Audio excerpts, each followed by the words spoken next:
Bon, je sais pas vous, mais moi j'ai quand même la peau assez sensible aux coups de soleil et j'ai plus de parasol depuis que le dernier s'est envolé. Du coup, il va me falloir un nouveau parasol qui résiste aux coups de vent et qui protège bien contre les rayons UV. Et figurez-vous que je crois que j'ai trouvé ce qu'il me fallait. C'est dans le sud de la France.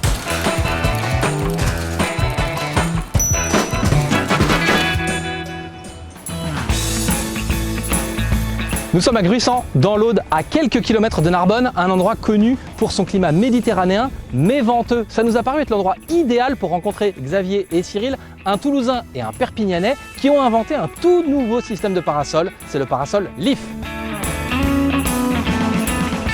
Cyril, Xavier, un parasol, on sait tous ce que c'est cette forme, et le vôtre, il n'a rien à voir.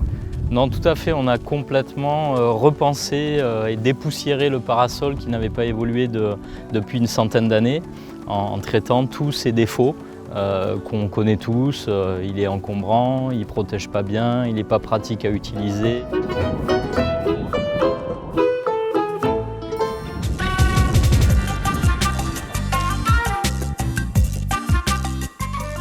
Le Leaf, il a un peu cette forme de feuille de bananier qu'on voit dans les dessins animés. On a un grand singe qui prend une feuille pour se protéger, c'est typiquement la forme de... Il est inspiré directement du biomimétisme, de la feuille de Monstera deliciosa d'Amérique du Sud, qui est une feuille assez empâtée et qui a la caractéristique de très bien tenir au vent et d'avoir une forme suffisamment évasée pour générer une belle ombre.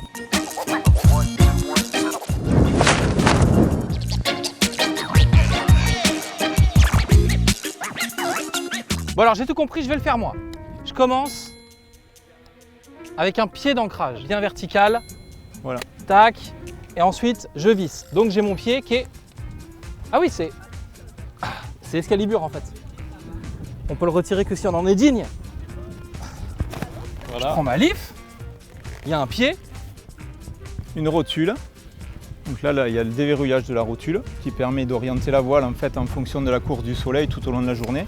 Plus il y a de vent, moins on va mettre la voile trop haut. Et puis surtout, là, vu la position du soleil qui est quasiment à notre verticale, il n'y a pas d'intérêt à la déployer trop haut. Voilà. Et c'est le tour de magie, ça se déplie en 2 secondes. 1, 2, 3. Et voilà.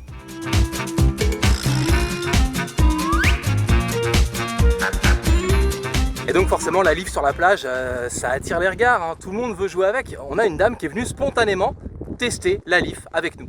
Je vais mettre la voile plutôt penchée comme ça. Et il fait très chaud, alors que là en fait l'air circule librement et vous avez plus de sensation de chaleur.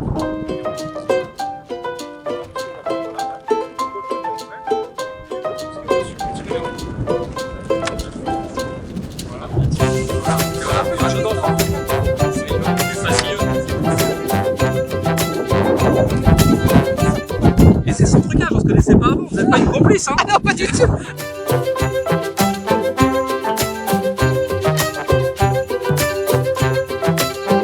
Donc là on s'est posé sous la Leaf, on est bien, on est au frais, on a de l'air. Ce qui est impressionnant c'est la différence. Le sable au soleil est tout de suite chaud et sous la Leaf, tout de suite froid, il n'y a rien qui passe. Tout à fait, en fait il y a 2 aspects. Il y a l'aspect où sur un parasol classique, donc on a l'effet de cloche et qui fait qu'il y a une sensation de chaleur. Et sous la Leaf, vu que la voile elle est plate, en fait l'air libre circule librement, pardon, et de ce fait il y a plus de sensation de chaleur. Mais alors c'est ça, pourquoi il y a une couche noire à l'intérieur de la Leaf? Alors en fait ce côté-là c'est la protection solaire qui est noire, donc elle permet une anti-réverbération, c'est-à-dire que tous les rayons UVA, UVB qui taperaient par ricochet sur le sable remonteraient sur la voile sur un côté par exemple classique du parasol en aluminium, ne revient pas sur l'utilisateur. Donc il est absorbé par la voile. Si je prends un parasol classique, il y a de la lumière qui vient rebondir sur le sol, qui revient sur le parasol et qui me revient sur moi. Je peux prendre un coup de soleil. Exactement. Sous un parasol. Sous un parasol, vous pouvez prendre un coup de soleil s'il n'y a pas cet effet d'absorption. Donc on travaille avec un laboratoire qui analyse nos tissus et qui nous garantit que l'on stoppe 98% des UVA et des UVB. Le principal problème qu'on peut avoir sur la plage, c'est qu'évidemment on n'a plus de batterie pour son téléphone et ils sont malins chez Leaf puisqu'ils ont développé un chargeur solaire qui fonctionne avec la Leaf, qu'on peut trouver sur certains modèles ou qu'on peut avoir en option. Moi j'ai la chance de l'avoir, donc je peux simplement brancher mon téléphone, le laisser se charger au soleil et profiter de ma journée.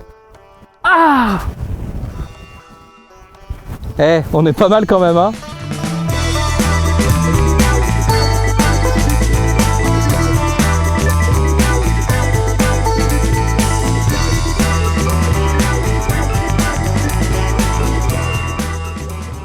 La question piège, évidemment, quand on parle de la Leaf, c'est le prix. Aujourd'hui, c'est un parasol qui coûte 119 €, c'est ça? Tout à fait, c'est une bonne question, c'est pas du tout une question piège, au contraire. Il faut prendre en considération tout un tas d'aspects, la qualité du produit, son caractère innovant et surtout le fait que c'est un produit qui vous protège réellement.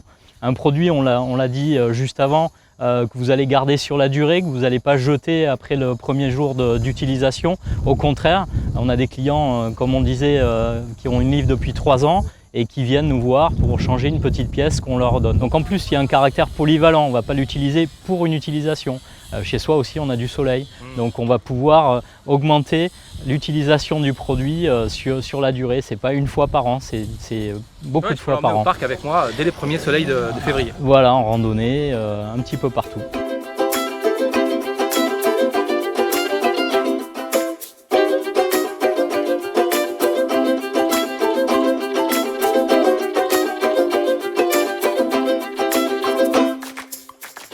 Que ce soit à la plage comme on vient de le voir, ou même à la montagne, ou chez vous dans votre jardin, finalement le parasol Leaf peut vous suivre et vous protéger à peu près n'importe où. Le plus important, c'est évidemment la résistance qu'il va offrir contre les rafales de vent, mais il ne faut pas oublier l'extrême qualité de sa protection UV. Et ça change la vie.